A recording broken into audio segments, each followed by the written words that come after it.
ಯಾವ ಯೋಗ ಮುದ್ರೆ ಮಾಡೋದ್ರಿಂದ ನಮ್ಮ ಕಣ್ಣುಗಳ ಸುತ್ತ ಇರ್ತಕ್ಕಂಥ ಡಾರ್ಕ್ ಸರ್ಕಲ್ಸ್ ಅನ್ನು ನಾವು ದೂರ ಮಾಡಬಹುದು ಗೊತ್ತಾ? ಮಕರ ಮುದ್ರೆ ಮಾಡೋದ್ರಿಂದ.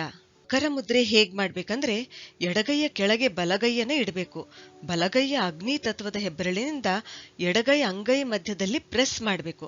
ಇಲ್ಲಿ ಹೆಬ್ಬೆರಳನ್ನ ನಾವು ಯಾವ ರೀತಿ ತಗೋಬೇಕಂದ್ರೆ, ಉಂಗುರು ಬೆರಳು ಮತ್ತು ಕಿರುಬೆರಳು ಇದರ ಮಧ್ಯದಿಂದ ತೆಗೆದುಕೊಳ್ಬೇಕು.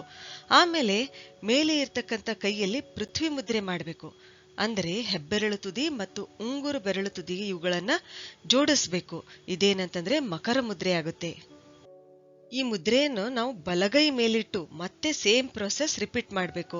ಇಲ್ಲಿ ಎರಡು ಕೈಗಳಿಂದ ಮಾಡಿದಾಗ ನಾವು ಎರಡು ಕೈಗಳಲ್ಲಿರ್ತಕ್ಕಂಥ ಅಕ್ಯುಪ್ರೆಷರ್ ಪಾಯಿಂಟ್ಸ್ ಏನಂತಂದ್ರೆ ಅವುಗಳ ಮೇಲೆ ಒತ್ತಡ ಬೀಳುತ್ತೆ.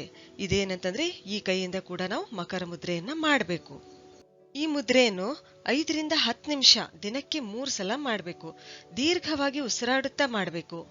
ಮಕರ ಮುದ್ರೆ ಮಾಡೋದ್ರಿಂದ ಪೃಥ್ವಿ ಮುದ್ರೆ ಮಾಡೋದ್ರಿಂದ ಸಿಗ್ತಕ್ಕಂಥ ಎಲ್ಲಾ ಲಾಭಗಳು ಇಲ್ಲಿ ಕೂಡ ಸಿಗುತ್ತವೆ. ಈ ಮುದ್ರೆ ಮಾಡೋದ್ರಿಂದ ನಮ್ಮ ವೀಕ್ನೆಸ್ ದೂರವಾಗುತ್ತೆ. ಅನೀಮಿಯಾ ನಿವಾರಣೆಯಾಗಿ ನಮ್ಮಲ್ಲಿ ಉತ್ಸಾಹ ಹೆಚ್ಚುತ್ತದೆ. ದುಃಖದ ಭಾವನೆ ಕಡಿಮೆಯಾಗುತ್ತೆ.